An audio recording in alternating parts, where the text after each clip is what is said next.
Hello Flosstube, welcome back. My name is Dawn and my channel is Frosty XStitch. This is my Flosstube channel and I had to, you know that I basically didn't film for a year. That was due to news and corona and depression and things going on that I wouldn't stitch, so I didn't have stitching to show. And then once you stop filming on a regular basis, it's difficult to get back in again. I did get back into filming again and I started enjoying it again, and I was trying to get on a schedule of like every 2 weeks, maybe every 3 weeks, maybe every 4 weeks, something like that. Sorry about that, was my doorbell. Like I said, I was trying to get back into filming. One of my main problems was that I didn't really have stitching to show because, like I said, I had some secret stitching going on that I couldn't show, and then secret stitching to retreat and stuff like that. So it was a bit difficult to decide when I would like to film because I'm a slow stitcher. I have lots of huge projects where if I put in 200 stitches, you will not see a difference. So I didn't quite know when to film. But I was getting back into trying to put up a regular Flosstube, even if it would be a very short one, or maybe one without seeing me and you just see my stitching. Well, something came up and I would like to address this like at the beginning of my video. If you're not interested in any of this, then just skip forward. It might take a few minutes. I don't know how long this video will be, but I'm going to refer to my notes just so that I stay on track. Okay, it happened on a day when I was actually for once having a really good day, and I was out. I came home and while I was out, I actually saw that I had 2 messages, and I had already received one negative comment a few days before, but that didn't really bother me. Yeah, I can't remember if it was on Instagram or something. And then I had some personal issues with a Flosstuber. But I think that is just me having my issues with the Flosstuber, and there was no connection there, or there was no this person doesn't know that I was annoyed or upset or anything, and that's neither here nor there. But it was just, I was already a bit conscious about Flosstube and thinking about if I really want to continue or not. I mean, at the moment, I have no time, so I've actually not watched the Flosstubers that I watch every single time they put out a Flosstube. Sarah's Stitching Mummy is one of those. I try to watch hers in the week that she puts it out, and I haven't watched hers yet. 2 of them. I think I have 2 of them that I haven't watched yet, and now all these, they're sort of piling up. Also, I've noticed that a lot of people have commented and said that if I just leave emojis, they then find me in their in YouTube Studio on the comments being held for review. So if I just leave emojis, people don't even know that I've watched them. So, and after 60 days, those comments get deleted. So lots of you I might have watched, and I might have left emojis to let you know that I've watched you. I've definitely given you a thumbs up, because everybody that I even just watched the first minute of your Flosstube, if you've made the effort to put our Flosstube out there, even if I, for whatever reason, don't watch it, because I might have to go out or I have something like, oh, squirrel, I will give you a thumbs up, always. So you'll get that from me, but you don't know that it's from me. That's why I tend to just put some emojis in there, and because I always use the same emojis, I think YouTube just flags them. That's not what I wanted. I just wanted to say that I was already conscious of do I want to continue my Flosstube journey or not? Also, you might have noticed that I don't post very often on Instagram. That's because, like I said, during Corona and the war and politics and everything, going onto Instagram and seeing everybody's feeds, it was just too much. So I don't actually spend very much time on Instagram. Therefore, I don't really post my progress on Instagram, and therefore I don't see a lot of stuff that's going on Instagram. So just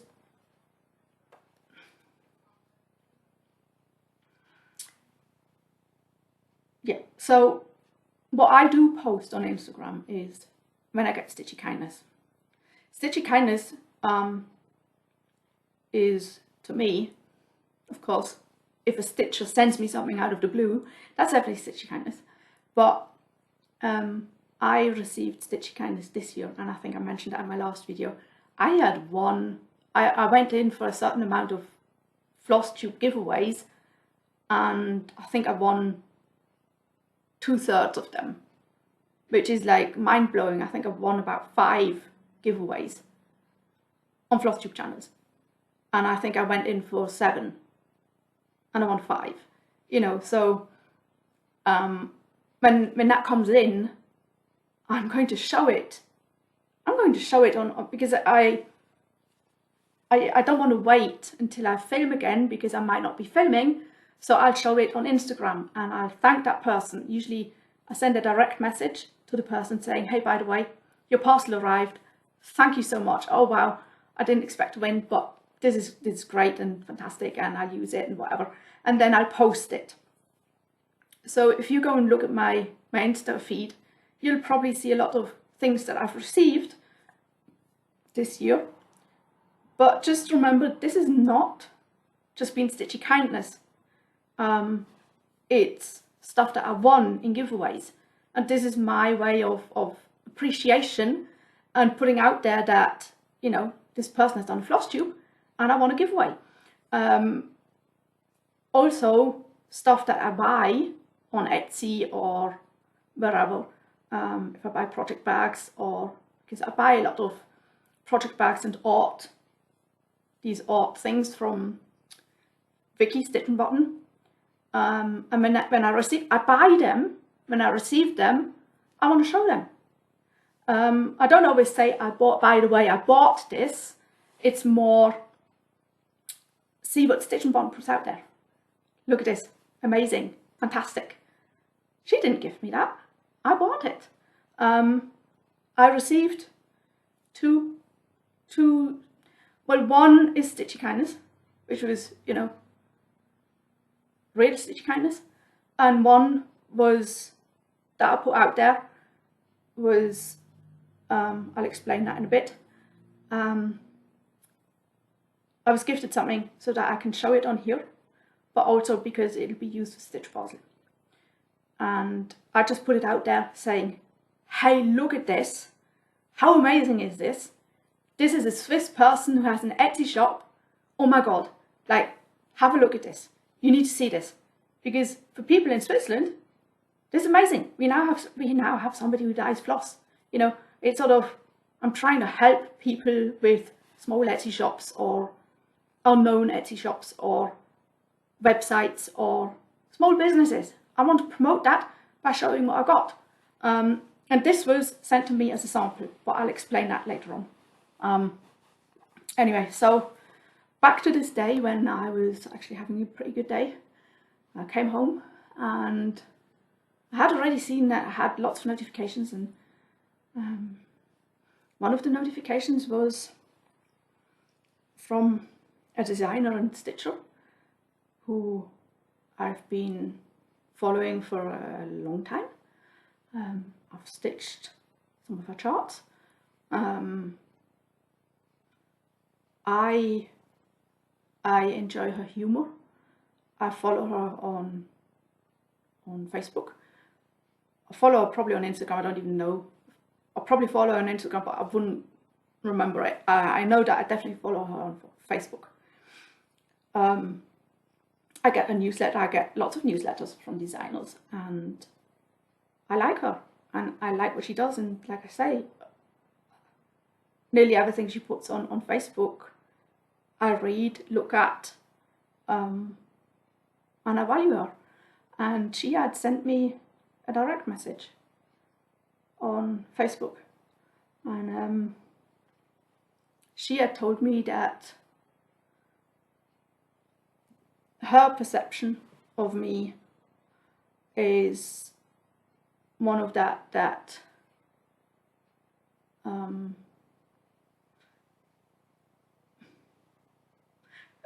I claim to be poor, that I that I'm out of work, that everything here is so expensive that I can't afford it, that I want you to feel bad for me, that you please send me stuff, please send me floss, fabric patterns, please send me stuff, and that if this perception, if she already has the sense that I'm doing this, that she's probably not the only one, that other people probably also see my floss tubes and my Instagram stories like this. And it came one day after I had shown on Instagram the floss samples that I got. And she said it came about, and then she explained how it came about, and that she had, because she once gifted me something, but I also, with what she gifted me, I mentioned that in my floss tubes, and it was shown, and it was mentioned. It was mentioned that she gifted it. It was this was a few years ago, so I'm really sorry that she felt that way, because I was going to pay for everything, and she decided that apparently she had felt bad for me, and that was why she gifted it to me. And that is not what I wanted. That was, I didn't realize that she was feeling bad for me, otherwise I would have told her. It was absolutely, because I don't want you to feel bad for me. There is no need for you to feel bad for me. I can pay for my own patterns. I can pay for my own project bags. I can pay for my own floss. I don't need that much anymore. My stash is pretty big. I literally do not want you to feel bad for me so that you send me stuff. And anyway, if that would be my intention, then I'm doing a pretty bad job, because like I say, I received one Stitchy Kindness gift, and I'll show you that later on. One Stitchy Kindness gift this year. For my birthday, I actually prefer, instead of a gift, sent me a card. I received five cards for my birthday, and none of them came from a stitcher. So just that you know, yeah, I would be doing a really, really horrible job if that is what I would be aiming for, and it's not. I don't want people to send me stuff because they feel bad for me. I also don't need people to send me stuff. I've mentioned on my floss tube that I have floss fairies in the US, and to sort of verify what a floss fairy for me entails is that DMC changed their shipping concept, and that was not everybody's looking out for that, but 123stitch is taking it seriously. And about 3 years or 4 years ago, I could place an order for DMC, which is literally, it's all DMC is made in a factory, which is over the border here. It's literally on my doorstep in France. They don't have a shop, so I wouldn't be able to drive there and buy DMC cheaper in a factory shop, because they do not offer that. DMC is really expensive in Switzerland, it's expensive in Germany, it's expensive in Europe. It's really cheap in the US. in different places. I mean, it's probably not the most cheapest in 123stitch, but on 123stitch I can just, you know, type in the numbers, and if you're kitting up a HAED, then it's nice to just put in the DMC numbers and it gets all 80 or 90 flosses together, and then you just press ship and you get it, you know. And I know what to look out for so that I don't have to pay import tax on it, because we've had that problem for years. Other countries that now send from the UK to Germany also, they have problems because Brexit and the UK not being in the European Union anymore. But being in Switzerland, I've had to deal with that from the beginning. So when 123stitch decided to take this seriously, what DMC told them, that they cannot ship to the European Union. Switzerland is not in the European Union. 123stitch does not care. I'm in Switzerland, therefore I'm in Europe, therefore I'm in the European Union. They will not ship me DMC. So I can't, and I mean, European Union, I'm surrounded by France and Germany. They won't ship it to France or Germany. So what do? I place an order on 123stitch. I place an order on 123stitch. I send it then for the flat rate of $3 or something to one of my floss fairies. That goes through my PayPal account, which I pay for. It goes then to one of my floss fairies, and I have one or two, three. The package arrives at their place, and they put a new packaging label on top, say that it's, you know, coming from her to me, and everything else stays the same. And then this person ships it, and shipping cost is something like $20, sometimes more. I then, with the exception of one person who doesn't let me pay, all the others let me pay. And I pay. They sent me, you know, a friends and family PayPal. Please pay me $25. And then I pay those $25 shipping cost. I pay for all of that. So just because 123stitch won't directly send to me, I have to go through floss fairies. But I pay for everything. Now I have a friend in Switzerland who has family in the US, and I've sent from 123stitch. I placed my order, I paid for it, I paid for shipping to her daughter, and her daughter then put it in her package, in her luggage. And then she came back for summer holidays, she came back for Christmas, and she's got it in her luggage. And then we just need to meet up, and I've got my floss.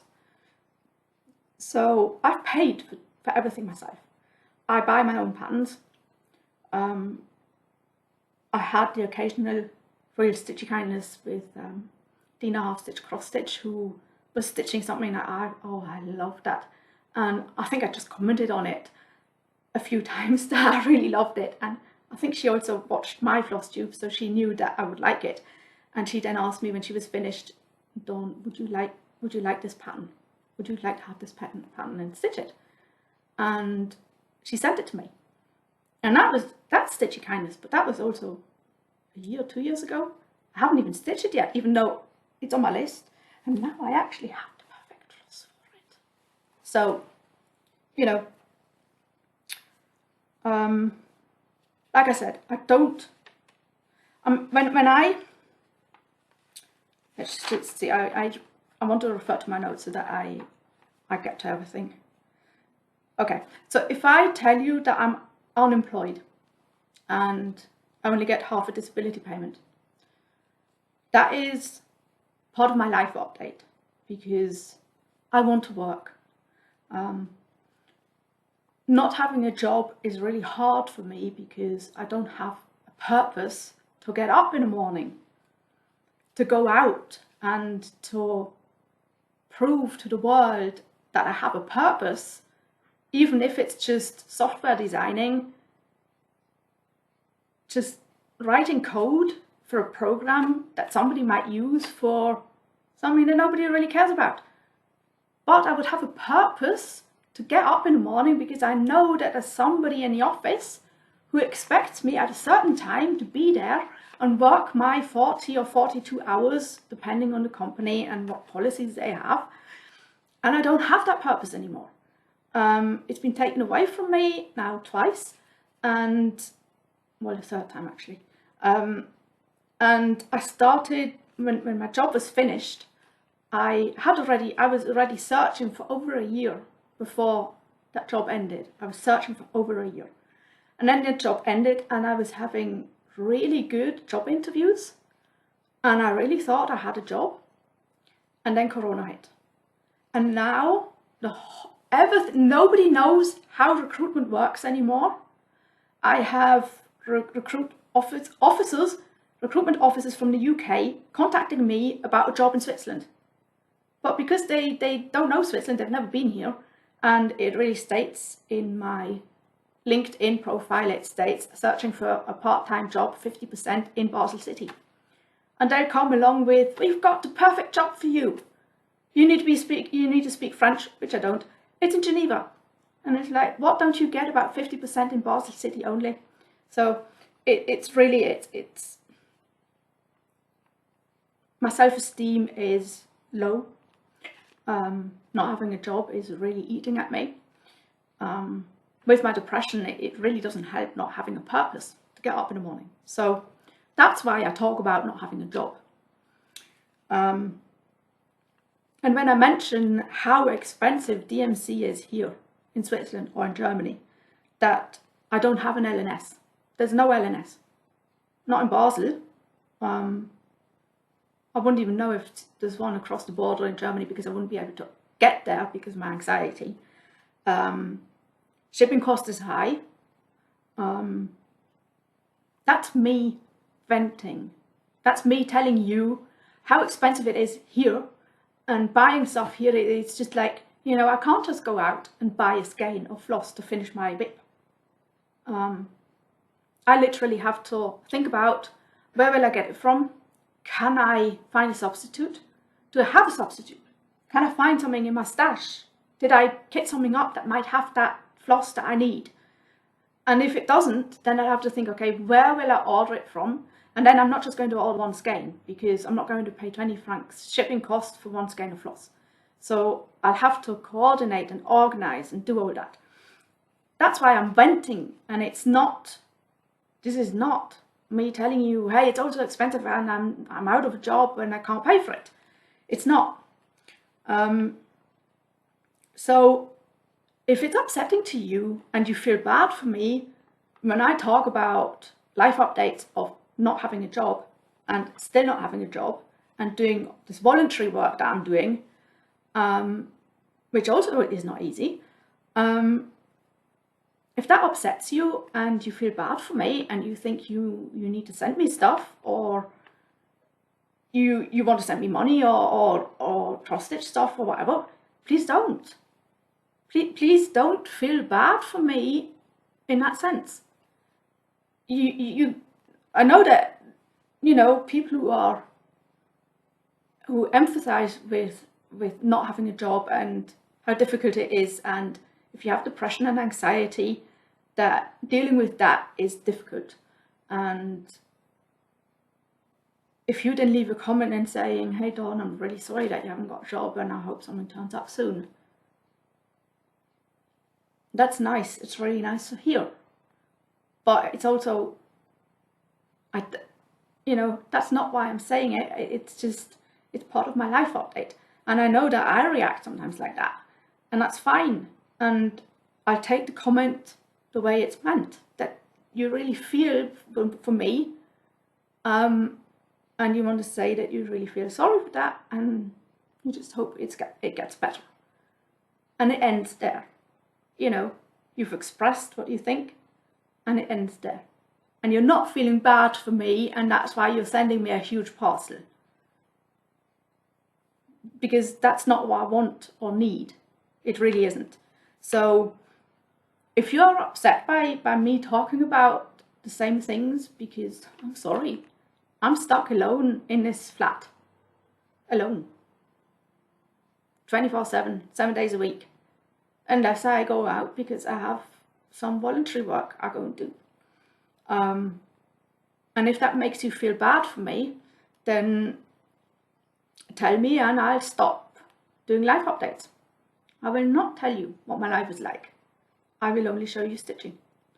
I can do that, but you'll have to let me know that you only want to see stitching. You're not interested in life updates. Or move on and go and watch somebody else's channel. Yeah, so I'll show you what real stitching kindness I got this year, and I'll show the samples that I got. But like I say, they have a purpose. I told you about the giveaways that I won, and the rest that I show you was all bought by me. All of it. So I hope that makes sense, and I know I've been talking for something like 25 minutes about this, but it's been bothering me.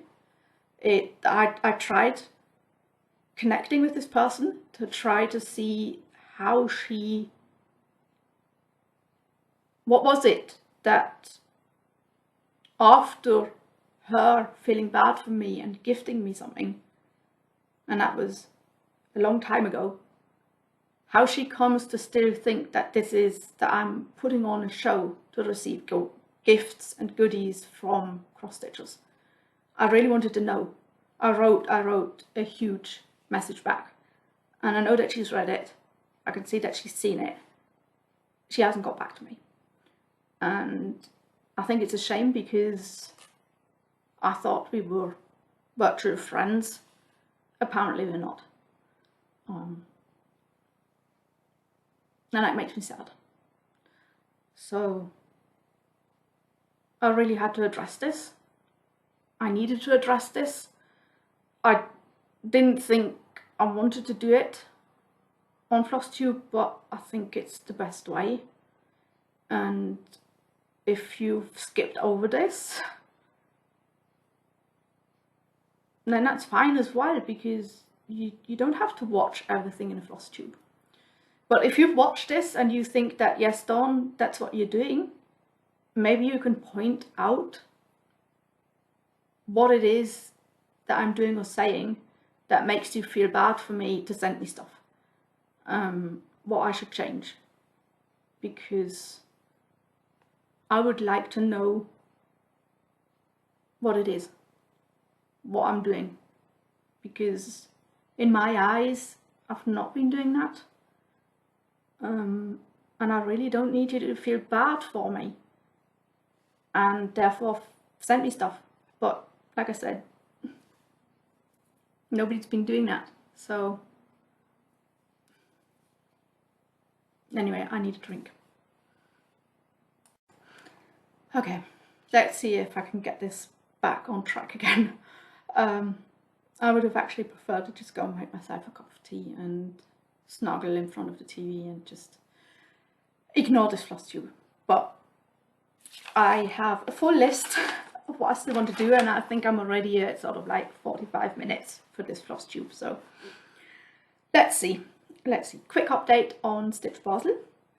I'm only doing this quickly in English because I've joined the Discord server of the Stechmücken, or as Ilonka likes to call them, mosquitoes in English, which is the term. It's a mosquito, but she has a lovely logo design. So Stechmücken actually is quite a sweet name for them, and it's 100 times better than stick chunkies. So anyway, Ilonka has created this Discord server. Ilonka has now an Stitching Ilonka International, where she does her English videos. She still does her German videos on her channel, where she has over 1,000 subscribers now, which is great. But she also has her Stitch Ilonka International. She now made a second channel because she explained it in one of her Flosstubes. So she provided this Discord server, and for the Stechmücken, which are mainly German, or at least German speaking people, and it's eye-opening. It's a sort of, I didn't know what a Discord server was. I didn't know how to use it. And for Stitch Basel, you know that Aimee Chase Creations, and I are hosting Stitch Basel next year. We have a third person, Ina. Ina hasn't got Flosstube, unfortunately, but she's German and lives in Switzerland, and she's part of the Stechmücken, and she's on this Discord server, and she's joined us in, you know, helping us organise Stitch Basel next year. And she just was talking about this Discord server, because on the Discord server you can also chat and stitch together. I haven't managed to get in the chat with these people yet, because they tend to do it on Sunday evenings, which doesn't work for me. But they don't have regular times, or at the moment they don't. But the Discord server is, oh my god, it's amazing. So yeah, I've joined those, and now I've actually got German stitchers, and I can see the difference between, because I've been following Flosstube for years now, and I see English-speaking Flosstubes, and most English-speaking Flosstubes, they watch English-speaking Flosstubes. So you'll see what happens in the US, you see what happens in the UK, in the Netherlands, in Australia, and so you get to know all the designers from there. So, you know, all the, like, Joan Elliott, Nora Corbett, Mirabilia, Plum Street Samplers, Blackbird Designs, Tiny Modernist. I could go on, you know, there's Satsuma Street, Soda Stitch, Brenda Gervais, Erica Micheals, you know, all these, they're all out there, and I know about those. But then seeing these stitchers who probably don't watch Flosstube, or don't speak English and therefore don't watch English Flosstube, they watch the Stick Chunkies or the Stechmücken. And some of, well, Ilonka, for instance, she speaks English, so she watches English Flosstubes and knows about, I mean, modern folk embroidery, and you know, so she brought that in, and suddenly people go, modern folk, oh, that's fantastic, let's show, you know, I want to start this. And there's Stitchy Mama, which is basically Stitching Mommy, just in German, and she shows a lot, and she stitches Mirabilias and Nora Corbett's, and it's just, it's different.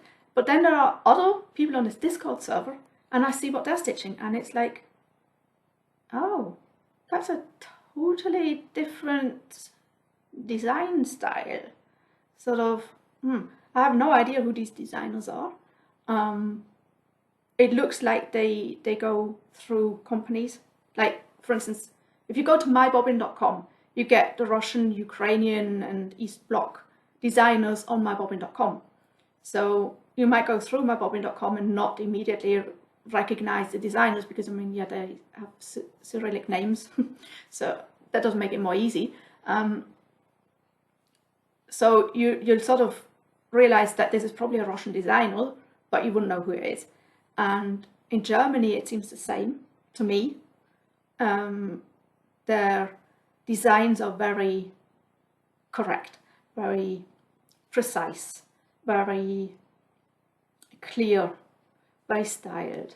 Compare that to Blackbird design. Complete 180 degrees turnaround.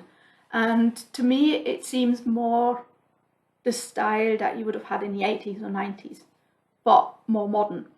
So I'm learning a lot. But it's also opened my eyes to, you know, what I stitch, because I stitch a lot of different things. It's just, everything is different there. So of course, coming to Stitch Basel, when I put out the information on my Flosstube, and then put out a poll, because for Stitch Basel we have a Facebook page, Stitch Basel, and we also have an Instagram, Stitch Basel, and we were talking about a poll. We put up a poll out there. I'm sorry. Oh, I think this is the Flosstube with the most interruptions ever, because usually my phone is on total silent, but this time it started vibrating. It only vibrates if you phone me twice in a time of 2 minutes. Then it sort of thinks that it's an emergency, and then the second time I put it on vibrate, but also on do not disturb. So it actually does not disturb. It doesn't even show up when notifications come in. But if you phone me twice in the space of 2 minutes from the same number, it thinks it's an emergency, and now it has to start ringing when mine only vibrates. But it was a number that I sort of recognized. It wasn't a contact of mine, but I recognized the number and I had to pick it up. So there I go again. I think I was talking about Stitch Basel and the pole, right? Because now the three of us, we've discussed, we've done a few Skype. We don't live, okay, I live in Basel, Aimee lives in the middle of Switzerland, and Ina lives on the other side of Switzerland. So getting together is not very easy. But we've had a few Zoom calls, Skype calls, and we then had a discussion about price, retreat price. So we put up a poll, and I just noticed that the people from the Netherlands who want to come to this retreat, they basically, I put up the English version for the poll, and then put up the German version for the poll, and I was still putting up the German version for the poll, and I think 3 people from the Netherlands had already voted. So yeah, and then it was a relatively clear picture of what people want, but to me it wasn't quite clear. Did the Germans vote? How many of the Germans did vote? And why didn't, I would have expected more of the German people to vote in this poll, and they didn't. So I asked somebody who was going to meet up in person with some of these people, and she said it was so difficult to get a right answer, or an answer out of most of these people, why they didn't vote. And the reason was that they actually don't know what to expect from a retreat. And for me and Aimee is American, Canadian and Swiss, and she has family in the US. She grew up in the US, while I'm British and Swiss. But I've been watching Flosstube. I've been seeing people talk about retreats, showing retreat little clips, you know, from StitchCon, from Stitch West, from Stitch North, from Farm Girls Stitchy Retreat to over, you know, Acorns and Threads meetups. I've seen little clips, I've seen photos, I've seen all sorts of things. So what me and Aimee, the first time we met in person, we said, you know, I really would love to meet more stitchers, and oh god, a retreat like they have it in the US or in the UK. That's what we want. Well, I just want to meet the stitchers, and 3 days just have people bring me, you know, show me what they're stitching on now, what their active whips are, but have a brag table and have them showing me what they've done over the last how many ever years they've stitched, and to talk to people who have the same hobby as I do, and get to know the person who's behind a YouTube handle, who's been commenting on my videos but I've never met. And for us, it's clear we want to have tables with, you know, 6 people sitting around it, and they all can have their own light and magnifying glass and tablet for pattern keeper, and they have their hoop and their stitchy stuff, and there's going to be a brag table and a freebie table and a goodie bag, and you know, all these things that I've collected on information about retreats in the US and the UK. Aimee's done the same, and that's what we want to bring out there. Now in Germany, they don't know what to expect from a retreat. it's like, oh, are we just going to sit at tables and stitch for 3 days? Will both options have a goodie bag? You know, is something else going to happen?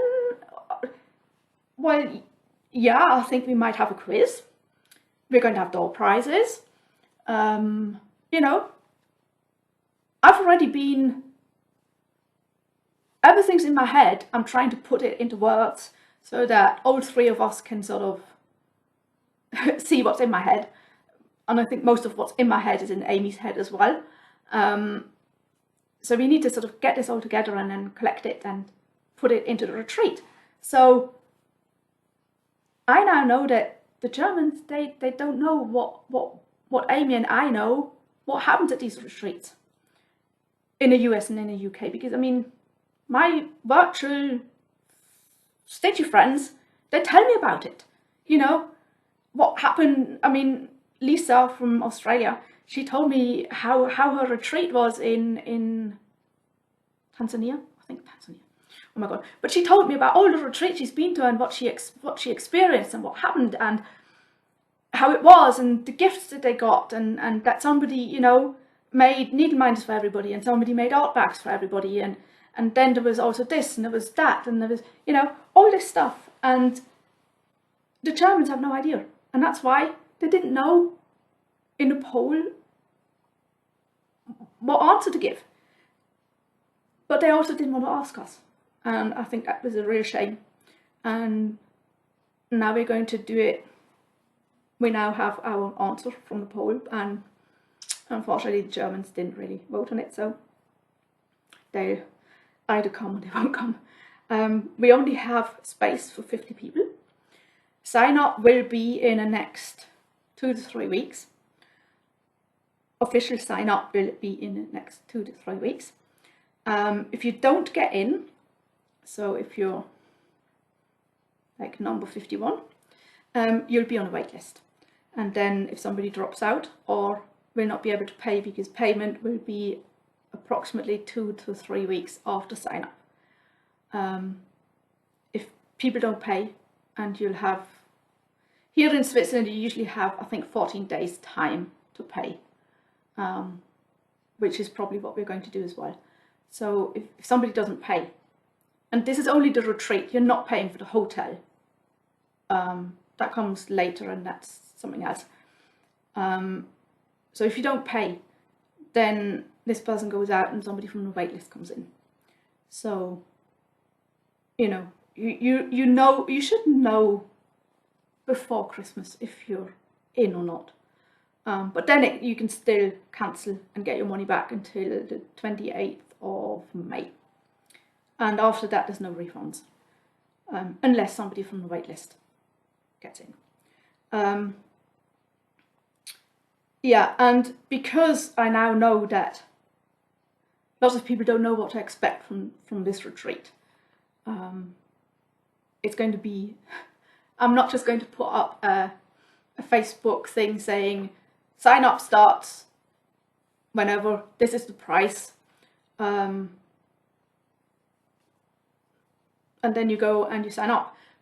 There will be an information, a real information paper on what this retreat means, what the money for the retreat is going to pay for, what it's not going to pay for, so that you know that when you pay the retreat, you still have to expect to have, you know, it'll be a huge information update. I guess some people might look at it and go like, Dawn, why are you telling me? I know what a retreat's like, but I know that a lot of people don't know. So that's what we're going to do. And the people who have signed our forms that I mentioned in my Flosstube videos and was mentioned on Facebook and Instagram, those people who have signed up, you can't get on those forms anymore. But the people who are in those forms, they will get sign up information before everybody else does. That's just because they showed interest and they really want to come, and so they'll get preference over everybody else. But I mean, some of them they just signed up because they really want to know, and they might come in a year, or if we do it, you know, not just once, but if we keep on doing it, they might come the year after, or the year after that. So that doesn't mean that all the slots are already spoken for. That's not it, but they get first refusal. Just that you know. Okay, something completely different. Let's do a giveaway.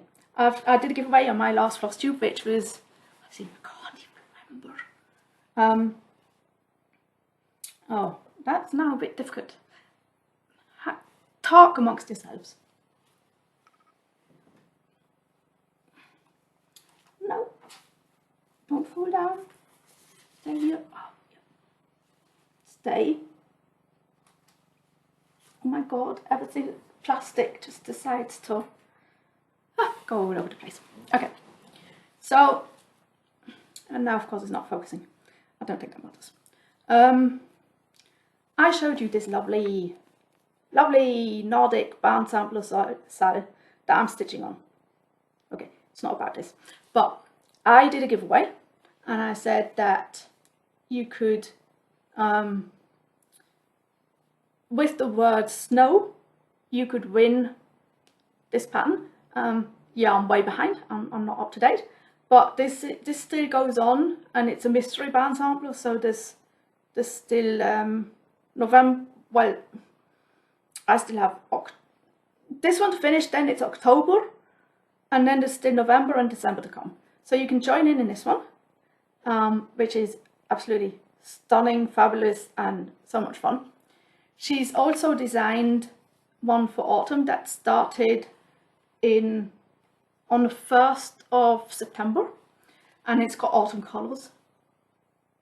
Well, it's got orange and green and yellow, I think. They're not quite my colours, so I'm really happy with this. But you can choose this Bandsampler, mystery Bandsampler, or you can choose the spring mystery Bandsampler, or you can choose something from Hayley's Etsy shop. And you just had to use the word snow, and the winner is, let's just see.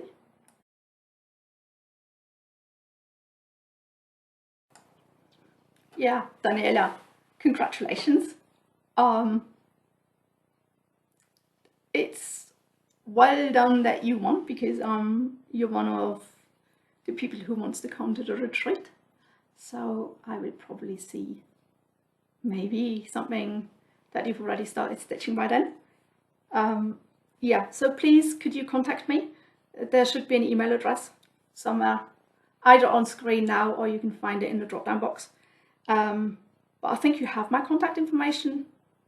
You can send it to the Stitch Basel address, email address, and go to Hayley's Etsy shop, which is StitchingCabinCo. Co for CO for company. So if you go to Etsy and you give in StitchingCabinCo all together, you'll find her shop.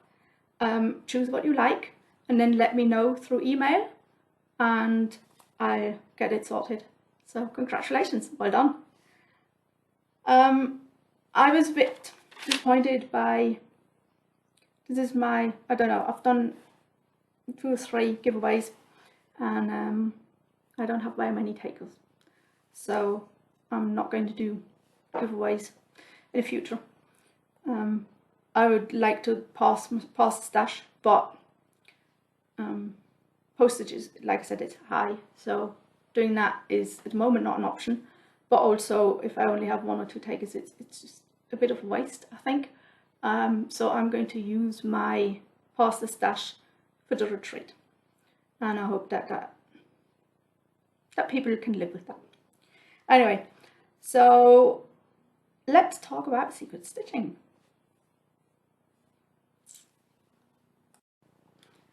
As I've mentioned before, I've been doing some secret stitching. This is not retreat stitching or anything, that's also to come. But a friend of mine is going to move, or was going to move. I think she still is, I just don't know when. So I was searching for a home sweet home or something in that sort of direction, and I had so many patterns. I had free patterns, magazine patterns. I couldn't decide. I could not decide. Also, knowing her style, I know which colours she likes, but I don't know what the new home is, you know, what colours she's going to use in the home and everything. So doing a larger piece with a home sweet home might, also I don't know what her home's going to look like. If she moves into her house, then I don't know what her house looks like. I know she already has it, you know, I just didn't know. And then I thought about it again, and I just thought, well, doing a big thing and then I don't like it or she doesn't like it, and then in the end I decided that I had bought these both actually for me. I was going to stitch them for me because I really like them. They're from Shannon Christine Designs, and this one is Tea Break, so you know, and Coffee Break. I also have I think a teapot from her. So I bought these for myself, and they use predominantly, well, half of the floss, it's all in DMC, but half of the floss is like the under 30 numbers.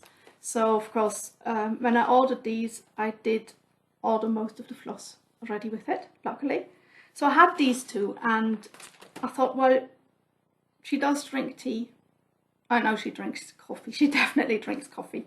So why don't I do these two, and then either, you know, frame them together or make flat folds or something. But as I really don't know what's going to happen, I stitched them. Now, I have to say that I prefer full coverage to something like this, just because there's so many stitches. Like filling in a mug was like joy. That was just, you know, you take a colour, then you fill in this colour, you fill in that colour, you fill in the tea bag label, and that's fine, that's all fine. But then you have like one stitch with one colour in there. It's like, what? It's just one stitch. And then there's like, I don't know how many different colours in that flower. And then you have all the same colours in the flower up here. And then you have different colours in the flower up here. And then you have like, you know, 3 stitches here, 2 stitches there. And it was just like, oh, no, sorry. I didn't enjoy stitching all of this. I enjoyed stitching like the border, the mug, even the band down there, the band up here. That was fun. Even doing the swirls. But yeah, so I'm not going to stitch them for me again. But anyway, this is the tea. Hugs in a cup, and I'm sorry there's either my screen or something else, because I already framed them, and now this one is slightly crooked, but I can't change that. Well, I can change it. It's just, it's going through the mail, so it'll probably right itself. This one is better. But also, as you know, I don't own an iron, so unfortunately there is a line going through on the Ada, but I only just plonked it in there. I didn't lace it. I didn't use glue or anything, so she can take it out. She can just basically iron it and put it back in, or she can send it to the framer. Her finisher, she has a finisher that she uses. Send it to the finisher and make pillows out of them. And I used frames that she can either hang it or stand it. So it's basically, she can choose what to do with it. I finish it in a frame, but she can send it to the finisher and make pillows out of them, because they're not that big, as you can see. And I'm actually really proud of them. I think they're really nice. So at the moment, what I have is they're standing in front of me like there. So when I watch TV, I see them. So that was my secret stitching that I talked about so much. Anyway, now you've seen it. So hopefully she has received it by this time, whenever this goes out. Back to my floss tube.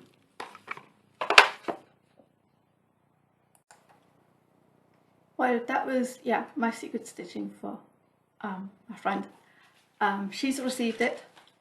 Yeah, she had a bit of a rough time, so it's not really a housewarming present, but I decided to send it for a different reason. And but it was really nice because, like I said, I bought the patterns for me, but then stitched them for her. But I had them basically where the laptop is now, which is my TV screen is back there. This is my couch table, and I had them like standing just there, so they were there for quite a long time, and I could just enjoy them, like sitting there in the frames and just see them every day and just see my stitching, but also the patterns that I really liked. So that was good. Also that I would like to mention, because this was Shannon Christine Designs, and she had put up a post in Facebook. I don't know if I mentioned this last time, but she posted in her Facebook group that if somebody has a fully finished item of her designs, or even just finished, and if she could use the pictures, then you would be able to get a pattern from her for free. And as I had just finished these two and put them in frames and taken photos, so I decided to put these two photos in, just in the link, and I just, you know, if you can use them, because there was a bit of, you could see the window in it a bit reflecting, and I don't know if they're not really the best photos, but you could really see that it's stitched. It's hand stitched and it's put in a frame, and the frame, I think, both of them look really well in that frame. So I put those two in, and she chose both of them to use on her website as sort of, you know, examples of her stitching. And for that, I received 2 PDF patterns that I could choose from her website, and that was so nice. I really did not expect her to choose mine. I did not expect that, because, like I said, the pictures weren't that good. So, but she chose them, and she's a really nice person, and I chose 2 lovely patterns that I hope I can stitch soon. Both of them were sort of winter, Christmassy, of course. So, yeah. I had 2 other secret stitches, just to quickly mention them. I had secret stitch 1 for the retreat next year, so I can't show that. There will be a second one for the retreat, which I also won't be able to show. And I had a secret SAL, but Sarah Stitching Mummy has now returned to her normal place in California, and I can now show what I've done, which, of course, I mean, you can imagine that Sarah Stitching Mummy stitches at a pace. I mean, she's been stitching since forever. I've only been stitching since, you know, a few years. So, of course, I'm way behind. She's finished hers. I fully expected her to finish hers in the month of September, which is both our birthday months. Yeah, I haven't, but I'll show that in a different part of this video. But what I wanted to say, that I'm one of these people, I can't stand it when people wear t-shirts, when it has a saying on it, and when you film, you can only sort of see this part, so you never see what it actually says. Like today, you probably don't quite know what it is, but it's an angel sitting there. Yeah, there's some skulls and stuff. So my mum hates this t-shirt because at the back it's got more skulls, but it's also got an angel, and we don't really believe in, well, let's just say I don't believe in God, therefore I don't believe in the angels as and it doesn't matter. But my mum doesn't like skulls. I respect that. She's not one to see this t-shirt. But in my clip, I saw that I was wearing one of these Susie Swede t-shirts. I have her linked below, so it's not focusing again. Sorry about that. I buy lots of her t-shirts because Peacock and Fig did have, still has a peacock and fig section with stitching the art of stabbing something 10,000 times or something. She has also other ones that are so peacock and fig, and I have a lot of them, and I just like the t-shirts, the way they're made. I like the fabric they're made of, and I like I like the snarkiness. And so this is what I was wearing in that clip. So on the surface, cool as a cucumber. I can't really work out how to do this, hang on. On the surface, cool as a cucumber. On the inside, squirrel in traffic. And I had bought that because it suited me going to get my COVID shots, because up until a few years ago, I was a needle phobe, like a really bad needle phobe. I have anxiety, I have huge anxiety, and I know that we can only go to one place to get the shot. Well, now we can go to different places, but that was the beginning of COVID. And it goes down the escalators into this huge, high-ceilinged, empty room. I couldn't do it alone. I needed somebody as a helper person to come along, and I knew that the needles are going to be, you know, so this t-shirt was what I had on, because I might have come across as like really calm and collected and would just follow and whatever, but yeah, inside it was really tough. It was tough, and thanks to my brother, who was my support person, he was nice and calm. He knew when to react, when not to react, when to just listen, when to interact with the other people and get me to sort of focus on him. Or because he had just done it, he had got his shot the day before me. So he got the Pfizer, I got the Moderna. He was sort of switching around. He was really good. He's a really good, nice, calm person to have with you if you have anxiety issues. He doesn't understand most of the time why I'm having anxiety, because I don't say what gives me anxiety, because it's usually in my head, so it's not something you understand.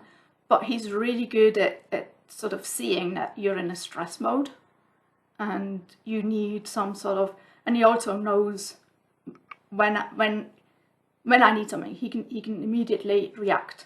And I mean, this has been going on for years now, so when I just sort of put my hand out to just hold him somewhere, he'll then just, you know, give me his arm, and then he'll just stay still. And I can just hold his arm and it connects me. And I feel the world again.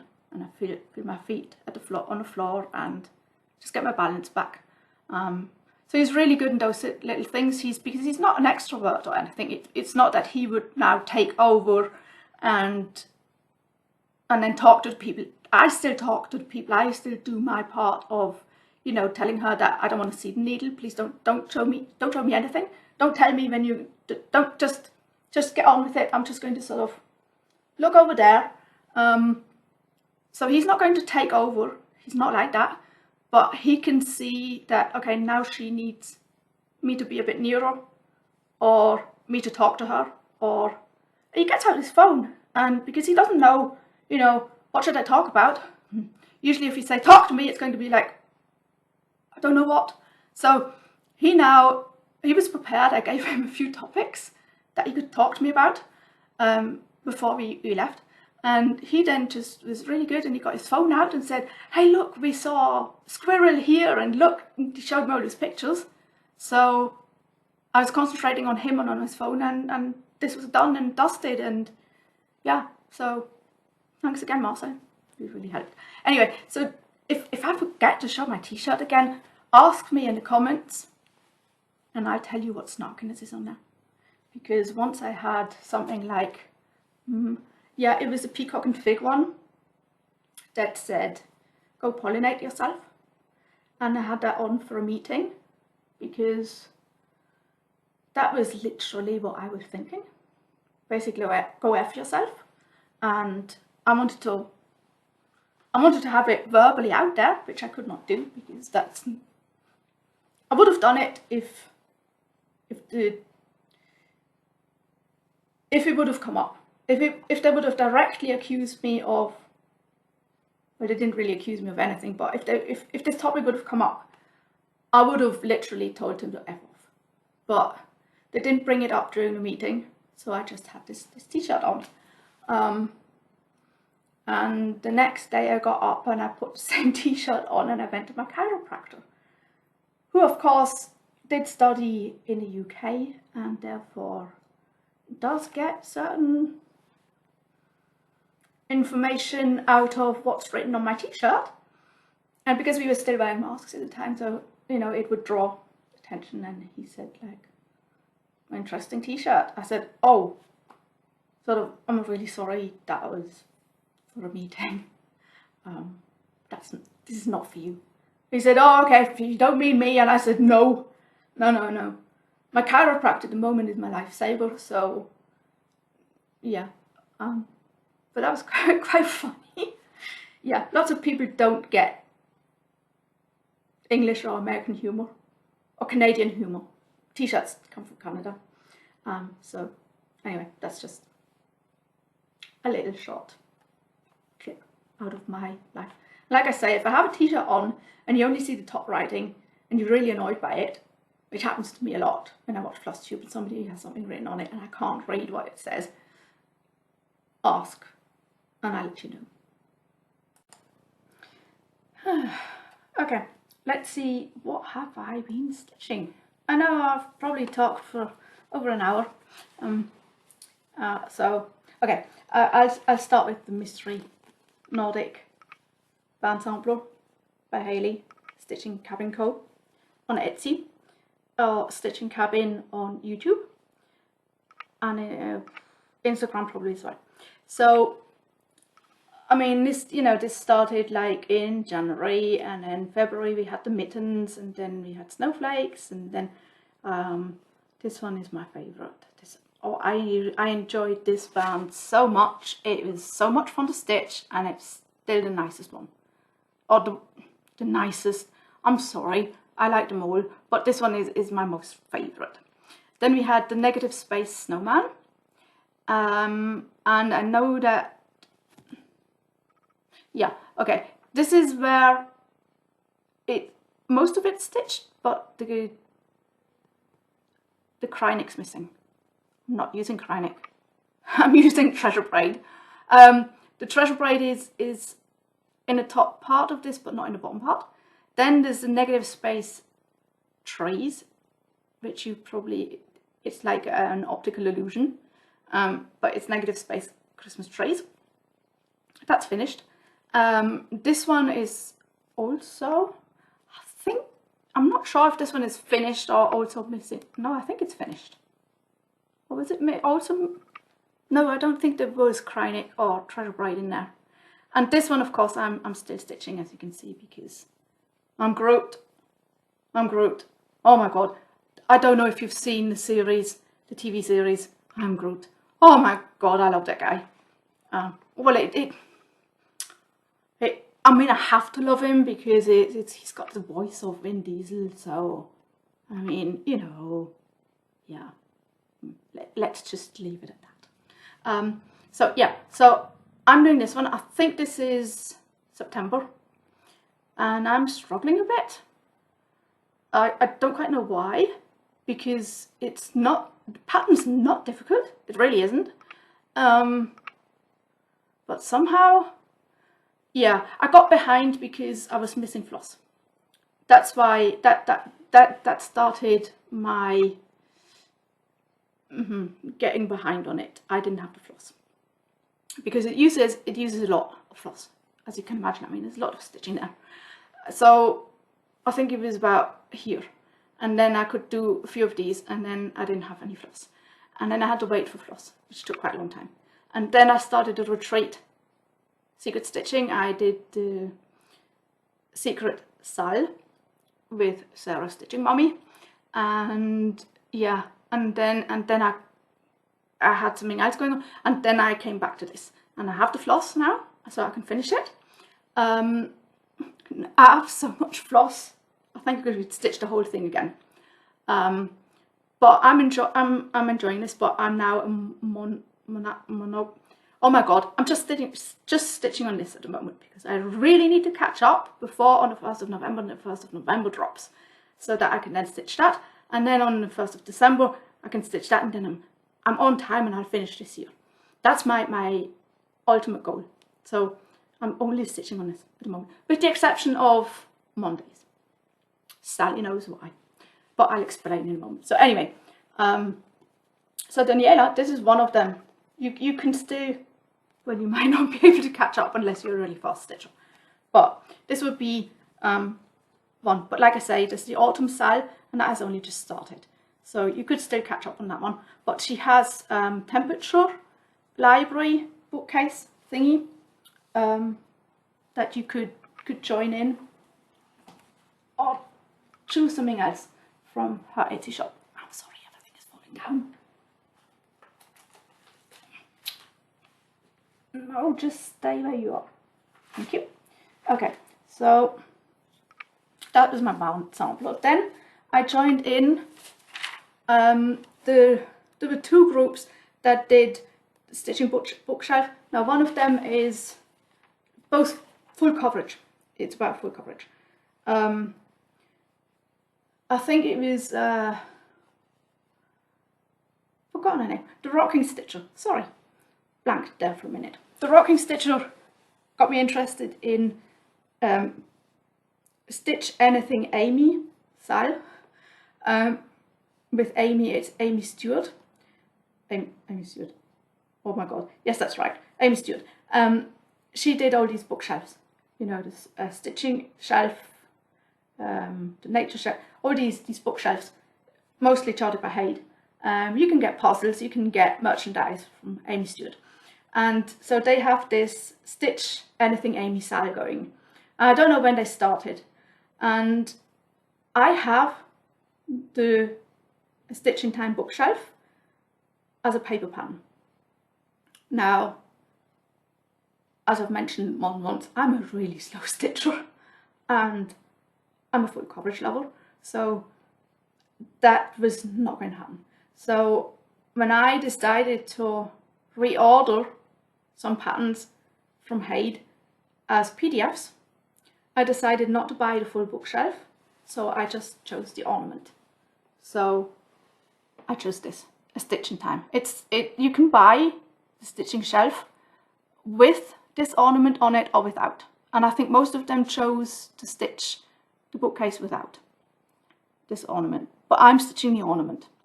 And I started with them, not with that group. It's Carolyn Zook, Tina Stitches, and oh my god, I've forgotten the third person.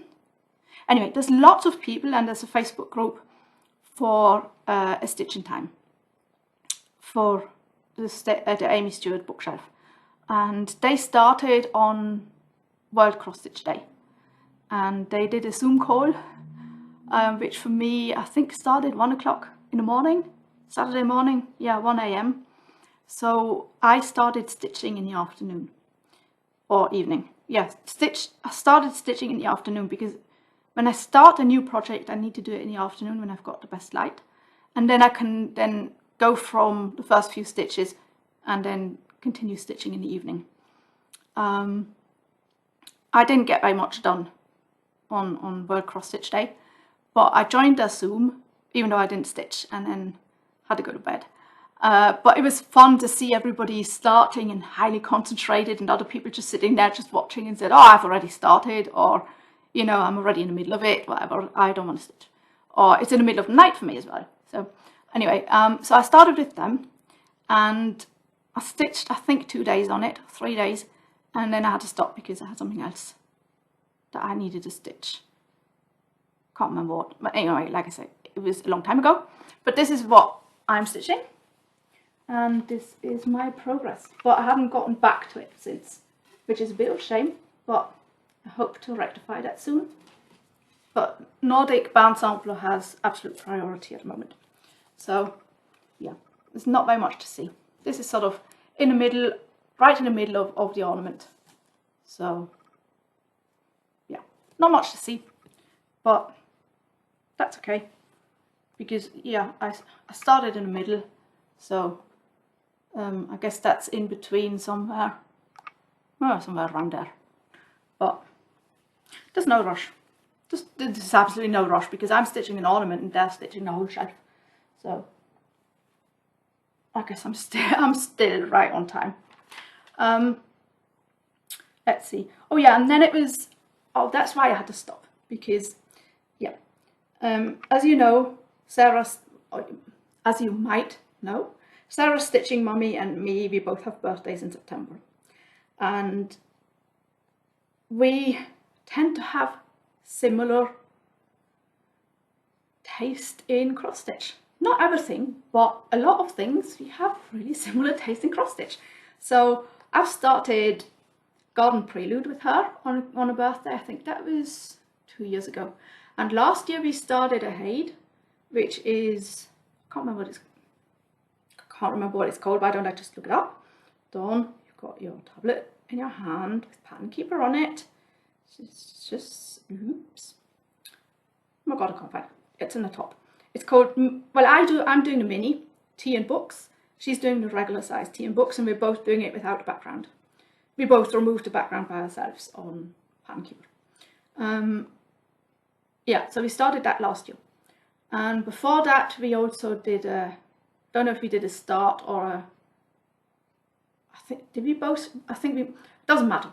We stitch usually together in September, and I start or stitch along with her for her birthday, which is also my birthday, start or stitch along, whatever. I just don't announce it because I don't have 11,000 subscribers that follow me and want to join in or anything, but I want to join in with her on her birthday, and I don't need to stitch on my birthday. And usually it's a start along. This time it was a stitch along, and she was in London for her birthday, her anniversary, and she was there for quite a long time. So 1 hour time difference, and you know, we just did through WhatsApp. In the evening we would show each other's progress. So we were both, I mean, she was doing sightseeing and whatever, and I was just doing my normal thing, stitching at home, and it was so much fun. So we started a few days before her birthday so that she could already stitch on a flight, and then stitch, yeah. So I'm gonna best show you. Nope. Idea. Yeah. This is the pattern that she chose, and she contacted me in, I can't remember, sometime in spring, I think. She contacted me and she said, Dawn, it's going to be a secret, but for my birthday I'm going to start this, and you can find this on mybobbin.com. And she knows that, I mean, England, I love England, of course, because I'm half British. I love tea and I love roses and the Tower Bridge, I mean, of course. She said, you know, I found this and I would like to stitch this for my birthday. If you want, we can do it together. And I had to laugh because I had this on my wish list on mybobbin.com for about 2 years. So this has been on my wish list for 2 years, and I just never pulled the trigger because, as you can see, it's got a lot of backstitch in it. And I can do backstitch, I don't mind backstitch, but this has a lot of backstitch in it. So I was like, you know, do I really want to stitch this, or do you know? So it was just there on my wish list.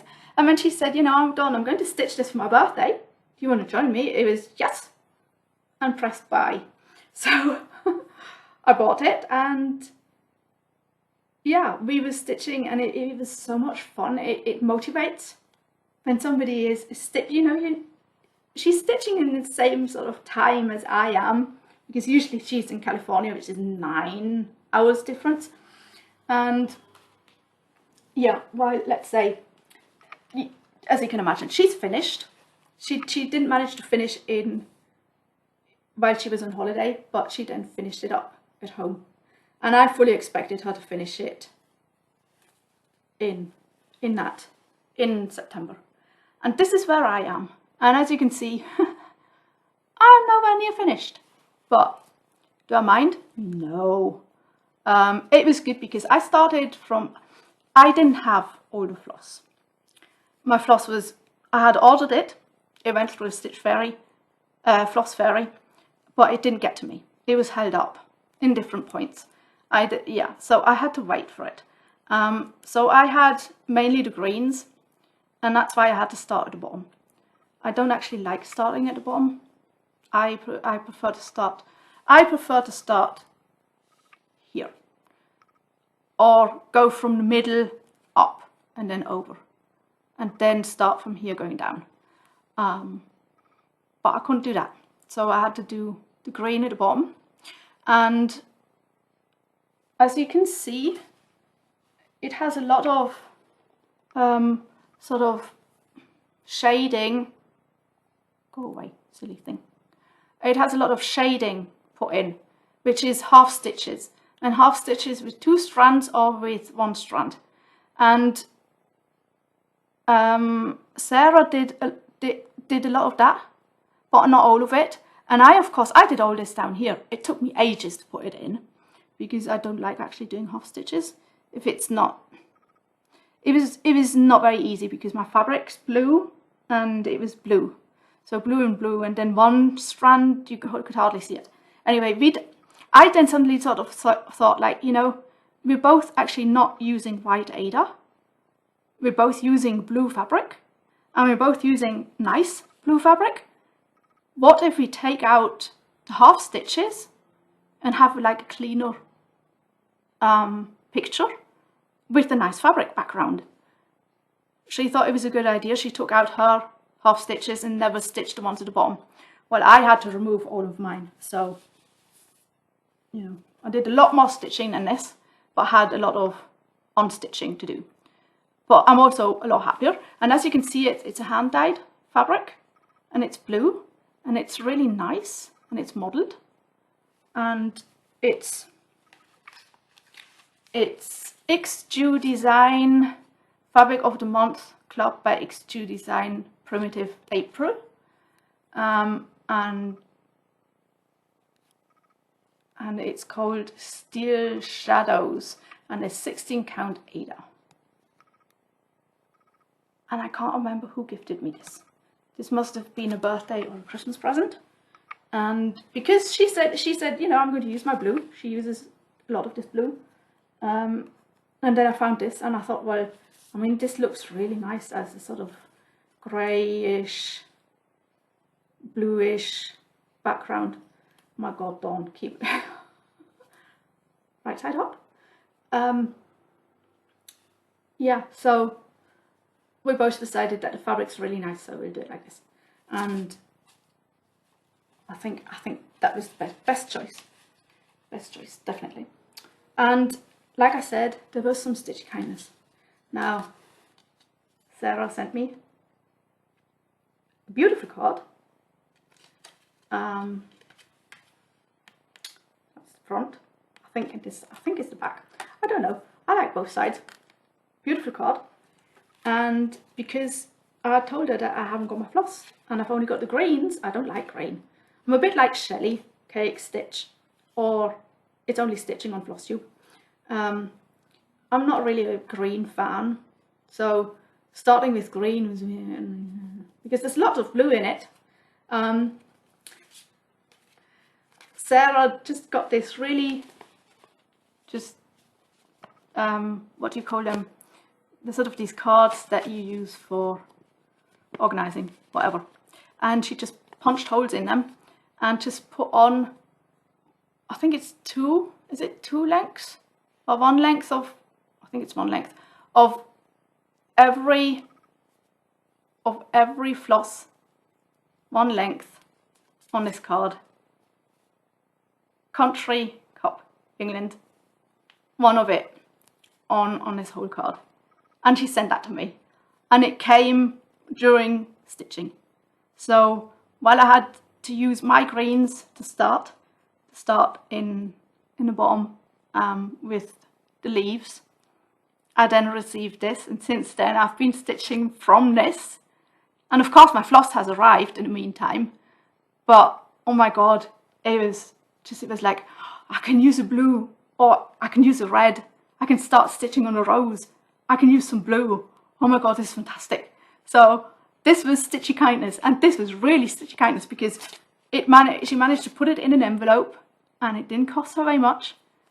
And I mean, like I say, it was hardly any weight, so this was kindness. This was real Stitchy Kindness.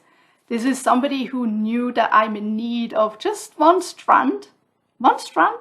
She knows which colours I need because she's using the same. She's already got the bobbins out and got the bobbins ready for taking them on holiday. And she just made this for me and sent it, and I could stitch with her. And, you know, I wasn't limited to just using the floss that I had and then basically stop and wait. But my floss came eventually. But this was real kindness. This is Stitchy Kindness. And this is, you know, not expensive, but I really needed this. And this has been, so the card's been sitting next to those two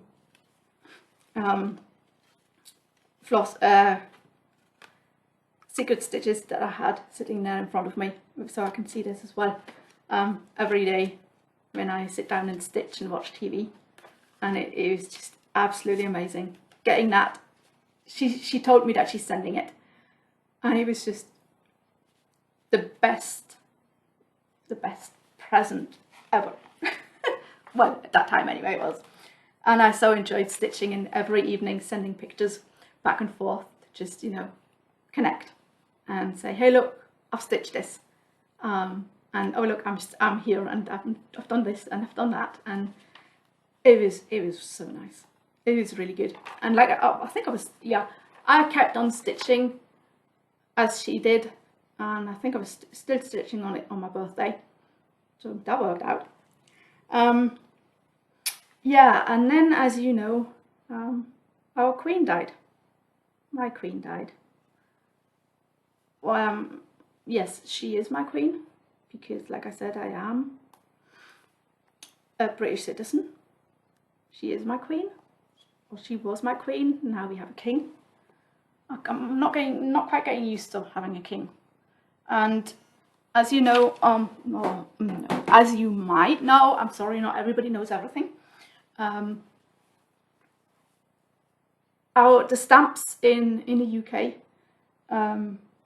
they have the first and second class stamp, and the numbered stamps, they look like this with the Queen's head on it. I got this from fiddlesticksau on Etsy, and I got this years ago. And when the Jubilee was on, so this is, it says hashtag Stitch the Jubilee in May. It was Kerry in Stitches who sort of put this out there and said, hey, because the pattern that was on fiddlesticksau is green. She has the two green colours. But of course, the colour of the stamp for the first class and second class, they change every year. And Kerry had sort of tried to match the colours to the stamp from this year. This is what she came up with. I think this is 333 DMC, and I can't remember what the inside is. So I stitched this for the Jubilee. I also stitched the crown with lots and lots of beads, which I showed in the previous Flosstube. Now, our queen has died. And even though, I mean, the news sort of said she's not feeling well, her family's travelling up to Balmoral. You know, it was actually, she's dying, but somehow it didn't feel right. Somehow it didn't. So I was sitting here in front of the TV, and I was just, you know, I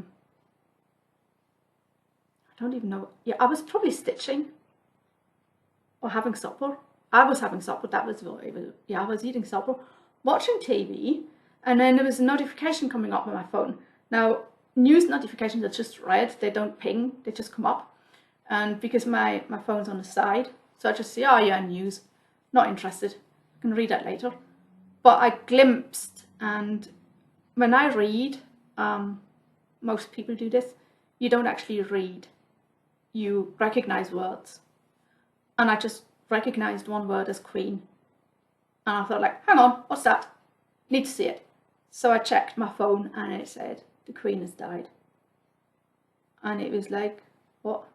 Like, oh my God, turn on BBC. Because now I have BBC. I didn't have BBC before, so I would have had to go through my laptop or whatever. But yeah, I sort of lost my appetite. And I switched channels, went to BBC. And the news anchor was, they were showing Balmoral and the cars coming in, you know, from the royal family sort of arriving, and Prince Charles was there before, and I think it was just Prince William arriving, and then they go back to the news anchor, who was sitting there and he looked really shocked. News anchors don't usually look shocked because they know what the news is going to be when they're going to read it. And he said that, like, oh, you're back with me, okay, yeah. So he was going like, okay, okay, I've just got some news in and I'm going to read it. I mean, he actually knew what he was going to say, but I think he didn't trust himself. So he then basically got his thing and said, okay, this has just been handed to me. And then basically he told us that the Queen has died in the afternoon today, and the family is now there, and he was, you could see that he's as shocked as I am. And it was just like, I picked up the phone and I phoned my mom, well, my parents basically. And I got my dad on the phone, and it's like, why are you picking up? He said, oh, what do you want? I said, the Queen's died. And he said, oh, yeah, okay. Okay, my dad's Swiss. You know, it's sort of like, well, yeah, she was old. You know, we all knew she's going to die eventually, or whenever. And then I said, well, does Mommy know? And he said, oh no, she's not feeling well, she's in bed. I said, oh, okay, bye. Put the phone down. I went back to sort of try and find out, you know, when did she die? Did she actually die alone? Or yeah, so that it hit me. And it hit me more than I would have expected. Because the Queen's always been there, you know. There were times when I didn't really like what she was doing or saying or whatever. I didn't like the way she treated Diana for a very long time. But I enjoyed the Jubilee, I enjoy royal weddings, and most of my British family are royalists. I guess I am a closeted royalist. Don't know if that exists. Yeah, and I didn't actually expect Charles to take on the role of king, because he was king in waiting for so long. And I had this discussion with my mum for a few years. We constantly kept sort of deciding that, you know, the way that he's sort of stepped back from certain duties and taken on different duties, I really expected him to not take on the role as king and let it go directly to William. But now we have King Charles III.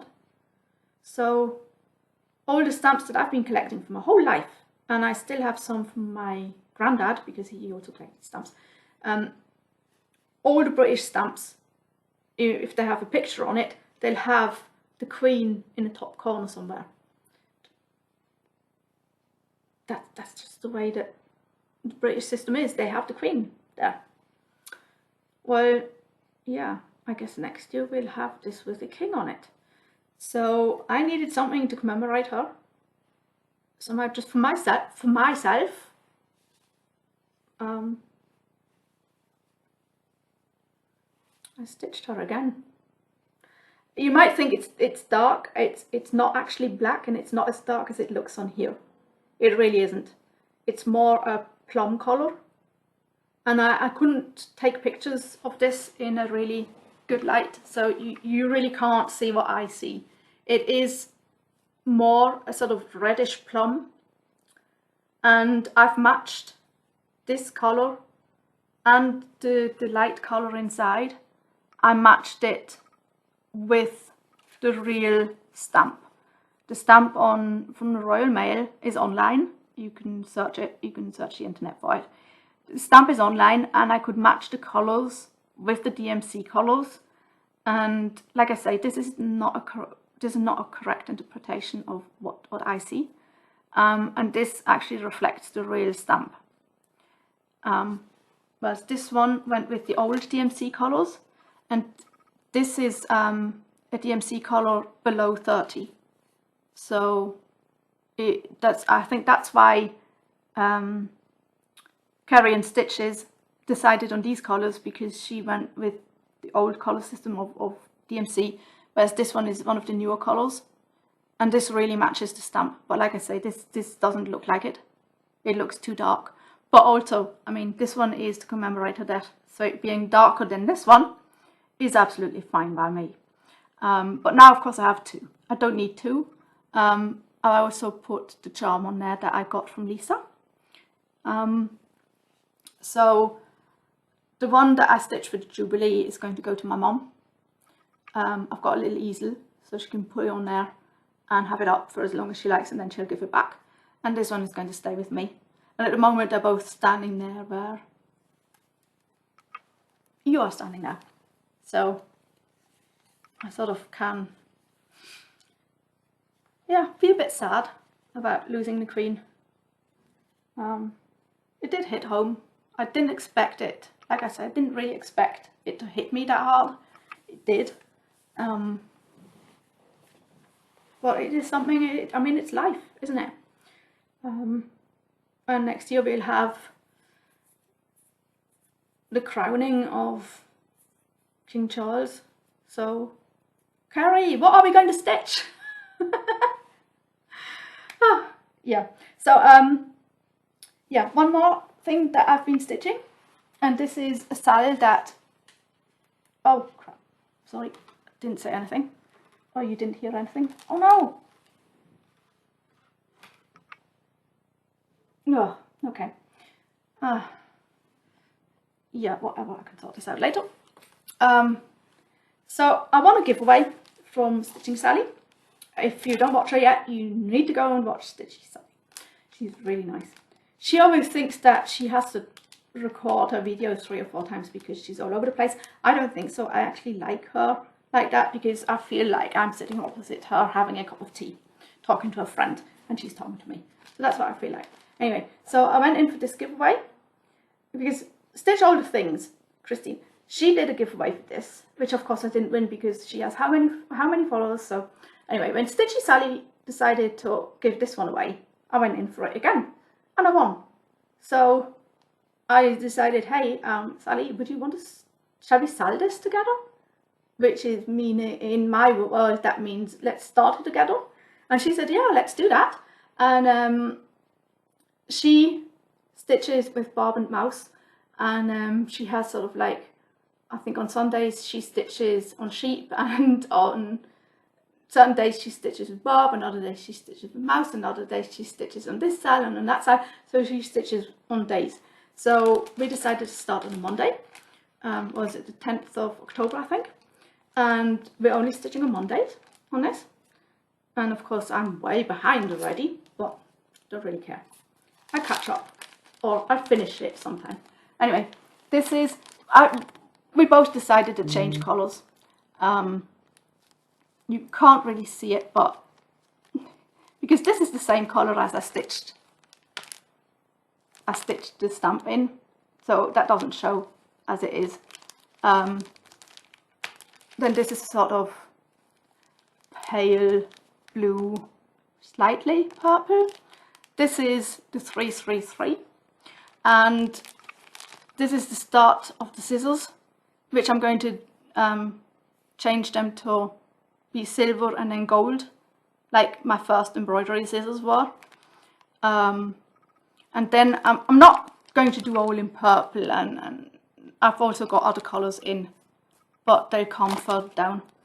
But oh my god, this first I tried étoile, that didn't even show up because this is white Aida. Oh yeah, by the way, if you want to know any of the fabrics, with the exception of the one that I told you about, they're all Aida. It's Aida in 16 or 18 count, usually 18 count, and it's usually cream. Just cream, Aida, 18 count. That's my go-to fabric for everything. This is, I think it's 16 count white. Yeah, so I tried étoile, which didn't show up. Then I tried étoile with one strand of Krynic, which, oh my god, it was absolute nightmare. Yeah, so now it's Krynic. I stitched this 4 times yesterday, so that's why I am only where I am now. But we only stitch on Mondays. I'm a slow stitcher, so I'll be behind, but that's fine by me. And now I've gone out of focus again, which really doesn't matter. So that was all of my stitching progress, or whips, works in progress, or pips, projects in progress. Yeah, so now 2 more things on my, oh my god, this is going to be so long. 2 more things. One is haul. Yes, I'm going to show you what I bought. I'm not going to show you, I bought some digital patterns, online digital patterns. I'll show them when I start them, because at the moment I'm just showing you digital patterns for whatever reason doesn't really make very much sense to me. But I did buy, this is from the Heart Needle Art by Wendy, and it's the January Quaker. And Alba Stitcher is going to do all of these next year to sort of do one every month. And Stitch Ilonka decided to do the same. When I first saw this on Arts and Designs on a website, I really fell in love with this one, but then I never bought it. Anyway, and then I saw my birth month, September, and it looks very pinkish. It won't be as pink when I stitch it, but I really love this. So those are the 2 that I got. I'm not going to stitch them. I'm not going to stitch all of them because it's not really my style of stitching, so that's okay. And I fell in love with this. It's Scattered Sea Samplers, Remember Me Pin Keep. I don't know if you can see it, but this is absolutely beautiful. The threads are all in DMC, so that shouldn't be a problem. But I don't know, I just fell in love with this. Even though it's totally not my stitchy style. But something, and I saw that Emily C, Eclectic Possessions, she bought this, or has started this now. And I just had to have it. But I bought it before I saw that she has it. I don't know why. That was just I need this. Really, I need this in my cart now. Usually it's like, I need this, put it in my wish list. And then like 3 months later is, what's in my wish list? No, I don't need that. And I throw it out again. So yeah. So that was my haul. And then I said that I had some Stitchy Kindness, which is not really Stitchy Kindness in the sense that somebody sent me something for the purpose of sending me something. For me, it's a floss dyer in Switzerland, and Ina and Aimee met her in person, and she gifted them what she gifted me. She gifted them some of her hand-dyed floss. So we now have a Swiss cross-stitcher who hand-dyes fabric in Switzerland, and she's got an Etsy shop. And because she met up with Ina and Aimee, to meet other cross stitchers in Switzerland. There's not very many, apparently. I'm pretty sure there are a lot, but they're just not on social media. And she gifted them threads. And they talked to her and said, hey, will you come to Stitch Basel? You have to come to Stitch Basel. Come to Stitch Basel. And would you mind dyeing a special floss just for Stitch Basel? And sort of sponsor it for the goodie bag, maybe? So I think she's going to do that. And because she met both of them, and they said that I also exist, and I'm also doing Stitch Basel with them, and I also have a Flosstube channel, so I could sort of bring this out into the world. She sent me some samples, and that's what this is. This is not stitchy kindness in the sense that Dawn is so poor, she has no work and she can't afford anything, I'm going to send her this. No, these are samples, because she said that for one, she might dye something specifically for Stitch Basel and we will have something in the goodie bag for everybody. So Stitch Basel attendees, listen out for this. But she also said, you know, I might want to know what she is bringing to the table, and therefore she sent me some hand-dyed floss. And Ilonka showed it on her Flosstube, and Aimee has shown it on her Flosstube. And so I'm going to show you what I got. And I'll start with this one here, and that you see what this is her name, Color Fever, and you can find that name on Flosstube, on Etsy, sorry.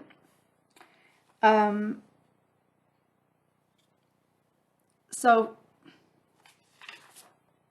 yeah, so Franziska, she's got an Etsy shop. And I don't know if she ships internationally, but she definitely will. I'm pretty sure she'll ship to Germany or the Netherlands or wherever. And it's called Color Fever. And this is cotton, and it's 6 ply, 10 meters. And look at these colors. I mean, they're more or less showing up true to color. They're not really focusing, but they're really amazing, amazing colours. So, you know, you have, yeah, I think that shows it a bit better. Just, they're amazing. I love this.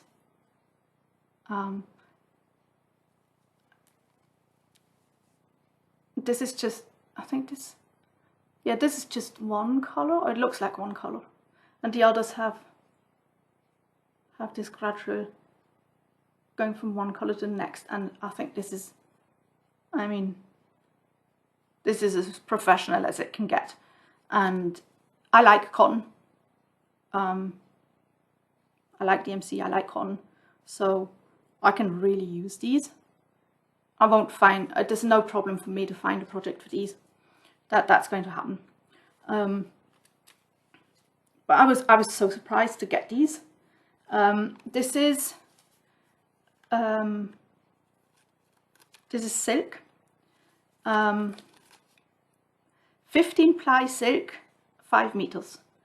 And of course she doesn't know that I'm totally in love with purple, lavender colors, and I think she also was slowly running out of what she had on stock, but that's fine by me, because I mean, look at these, they're really not showing up, are they? But they're really, really beautiful. I mean, this is a real autumn gold color that you would see on the leaves now, and this one's got a bit of red in it as well, and then it just goes through to the blues and greens and a lot of pink. Does it look better on something? Not really, does it? Still can't really see the colours in all their glory, but it's beautiful. It's really, and I mean, just silks are so lovely. So now I know why you all keep patting your silks when you're showing them.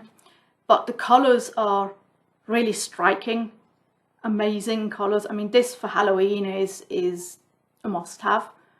Also this one. I like all of these. Most of them are just like, you know, slightly variegated, but not very much. And then there's the last one, which is also silk. It's 8 ply, 5 meters. And these are just very thin sort of ones, but these are very variegated. Like you really can't see. You can't, it's such a shame that I can't really show you. But I was going to do the Jack Frost, the patterns from Lisa Loves Stitching. LillyPillyStitches on Etsy. And she sponsored the giveaway, and Susanna, who won, we were going to do a stitch along, and because she used one of the Australian, what are they, cottage garden samplings, threads, can't remember what they're called, that everybody's using now from Australia. She used one of those for the variegated thread, so you only use one thread on that pattern. But of course it doesn't really match with any of the DMCs that I could find. But I ordered 3 variegated DMCs, and of course they didn't come on time for stitching winter in July, was when we were going to sell this, Susanna and me. But now, having these, I mean, this one goes from, I really don't know if you can see it. It's got a blue and a pink and a grey in one thing. That's just fantastic. These are more my colours. These are really beautiful colours.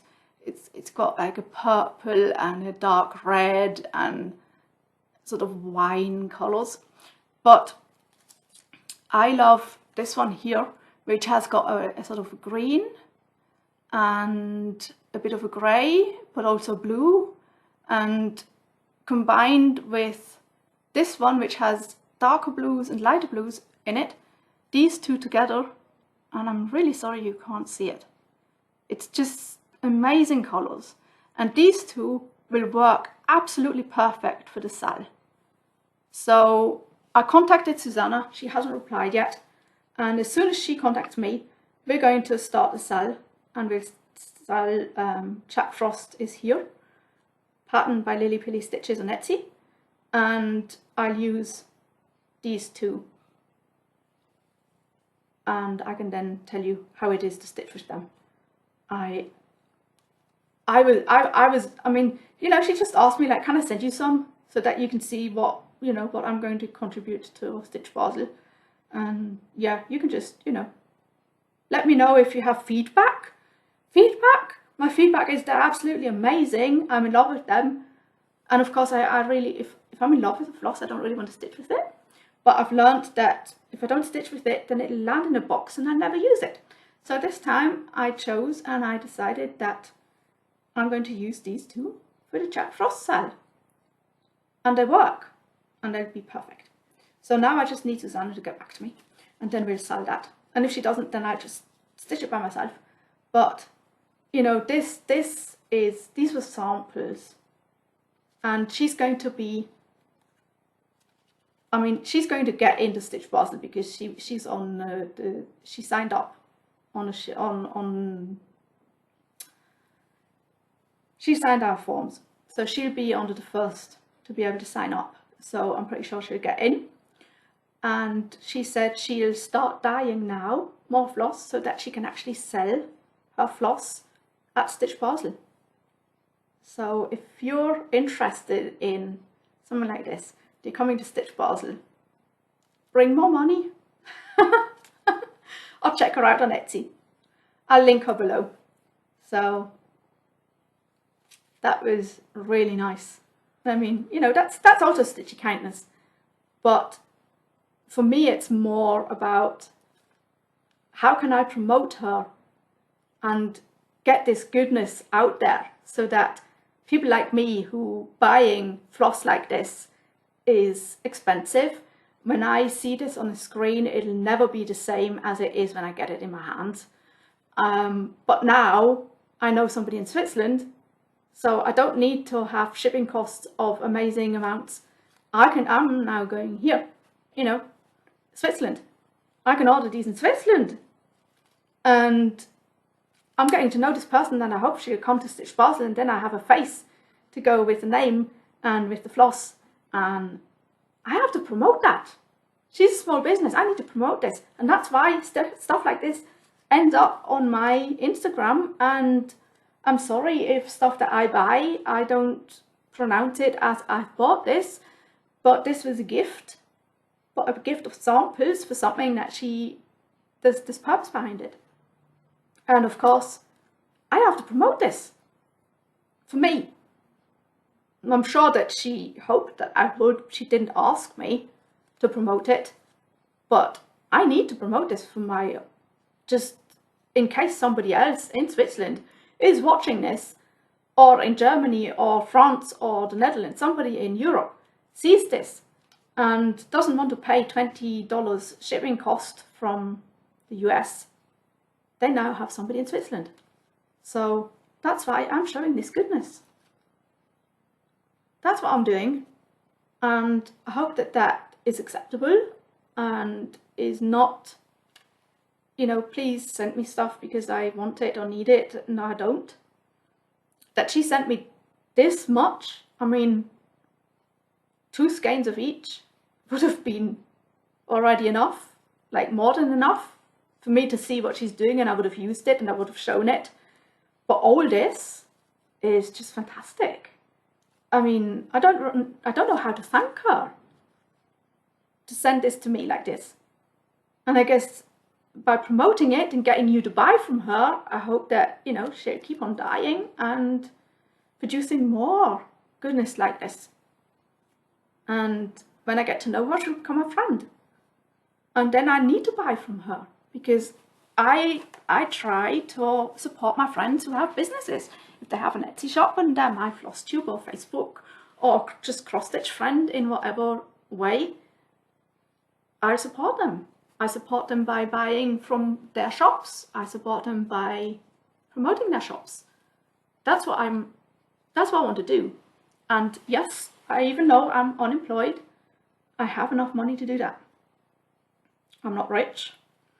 I had to use all my savings to support myself, but I don't need handouts, and I don't want handouts, and I don't want anybody to feel sorry for me because I'm unemployed and stuff is really expensive here.